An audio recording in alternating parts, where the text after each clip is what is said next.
Hi കൂട്ടുകാരെ, Prameela Prakash YouTube ചാനലിലേക്ക് എല്ലാവർക്കും സ്വാഗതം. നമ്മൾ ഇന്നൊരു കോളിഫ്ലവർ കറിയാണ് തയ്യാറാക്കുന്നത്. അപ്പോൾ എല്ലാവരും എൻ്റെ വീഡിയോ കണ്ട് ലൈക്കും കമൻറ്റും ഷെയറും ഒക്കെ തന്ന് സഹായിക്കണേ. നമുക്ക് വീഡിയോയിലേക്ക് പോയാലോ? ആദ്യമായിട്ട് നമുക്ക് ഇതിൻ്റെ തോലൊക്കെ ഒന്ന് ചെത്തിക്കളഞ്ഞെടുക്കണം. തോല് ചെത്തി ഇങ്ങനെ മാറ്റണം. അതിനുശേഷം നമുക്ക് ഈ പൂവിനെ കട്ട് ചെയ്ത് ഒരു പാത്രത്തിലേക്ക് വയ്ക്കാം. ഇത് 2 ദിവസം ആയതാ വാങ്ങിച്ചിട്ട്.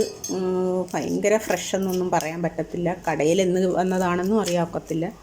എന്തായാലും അത്യാവശ്യം നല്ലൊരു പൂവാണ്. ഇത് തോലെടുത്തപ്പം ഇത്രയേ ഉള്ളൂ സംഭവം. നമുക്ക് അപ്പോൾ ഇതിനെ ഇറുത്ത് പാത്രത്തിലേക്കിടാം.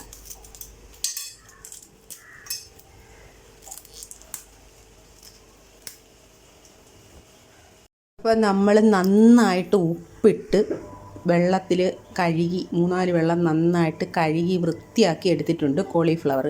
ഇതിനി നമുക്ക് കുറച്ച് നേരം ഒന്ന് ചൂട് വെള്ളത്തിലിട്ട് വേവിക്കണം. അപ്പം നമ്മൾ അടുപ്പിലോട്ട് കുറച്ച് വെള്ളം ചൂടാവാൻ വെച്ചിട്ടുണ്ട്. അതിലേക്ക് ഇനി കുറച്ച് ഉപ്പും മഞ്ഞൾപ്പൊടി ഇട്ട് കൊടുക്കണം. എന്നിട്ട് കോളിഫ്ലവർ അതിലിട്ടൊന്ന് വേവിച്ചെടുക്കണം.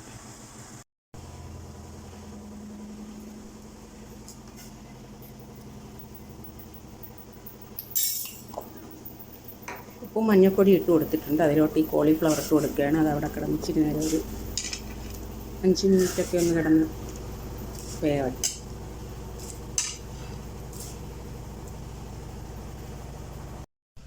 അപ്പോൾ നമ്മുടെ കോളിഫ്ലവർ അങ്ങനെ വെന്തിട്ടുണ്ട്. അതിനെ നമുക്ക് ഒരു അരിപ്പയിലിട്ട് ഇതിൻ്റെ വെള്ളമെല്ലാം ഊറ്റിയിട്ട് അതിനെ എടുക്കാം.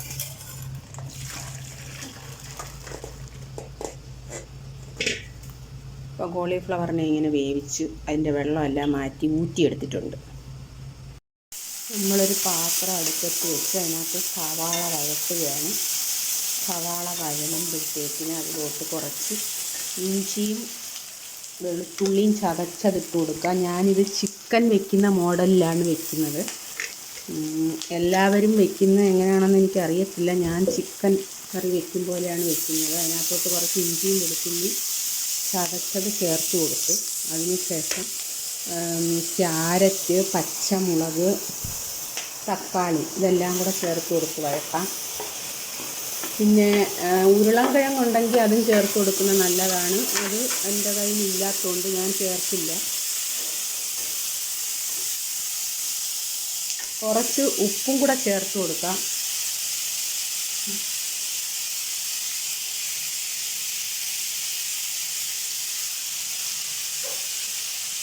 ഇനി ഇത് നന്നായിട്ട് അങ്ങോട്ട് വഴറ്റി അങ്ങെടുക്കണം. വെജിറ്റബിളൊക്കെ ഒരുവിധം നന്നായി വഴണ്ടിട്ടുണ്ട്. ഇനി അതിനകത്ത് നമുക്കിനി പൊടി വകകൾ ചേർത്ത് കൊടുക്കാം.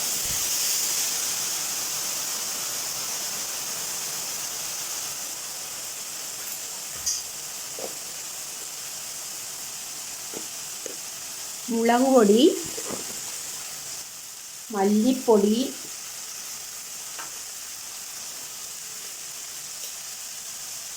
കുറച്ച് കുരുമുളക് പൊടി, ഉപ്പ് നേരത്തെ ചേർത്തിട്ടുണ്ട്. ഇനി വേണമെങ്കിൽ ആവശ്യത്തിന് ചേർത്താൽ മതി. ഇത്തിരി ചിക്കൻ മസാല. ഇത്രയുമാണ് പൊടികൾ ചേർത്ത് കൊടുക്കുന്നത്. ഇനി അത് ഒന്ന് പച്ചമണം മാറാനായിട്ടൊന്ന് വഴറ്റിയിട്ട് കുറച്ച് വെള്ളം അതിലേക്ക് ചേർത്ത് കൊടുക്കാം.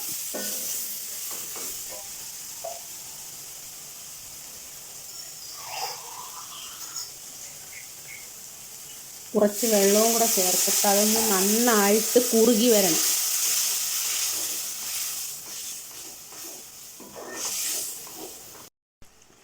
ഇനി നമുക്ക് വേവിച്ച് വെച്ചിരിക്കുന്ന കോളിഫ്ലവറും കൂടി ഇതിൽ ചേർത്ത് കൊടുക്കാം.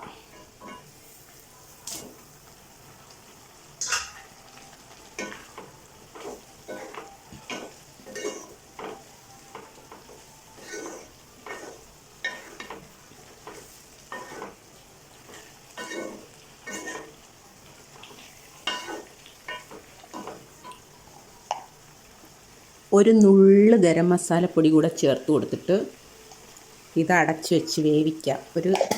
കുറച്ച് നേരം ഒന്ന് അടച്ച് വെച്ച് വേവിക്കാം.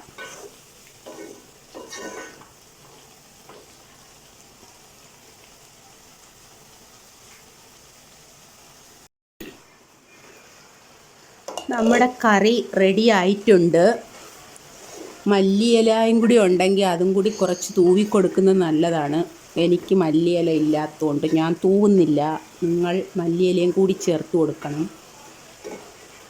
നല്ലൊരു കറി റെഡി ആയിട്ടുണ്ട്.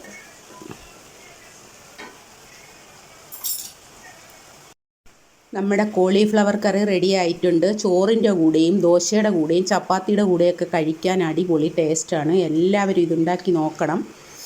എല്ലാവരും എൻ്റെ വീഡിയോ കണ്ട് ലൈക്കും കമൻറ്റും ഷെയറും തരണേ. എല്ലാവർക്കും ടാറ്റാ, ബൈ ബൈ.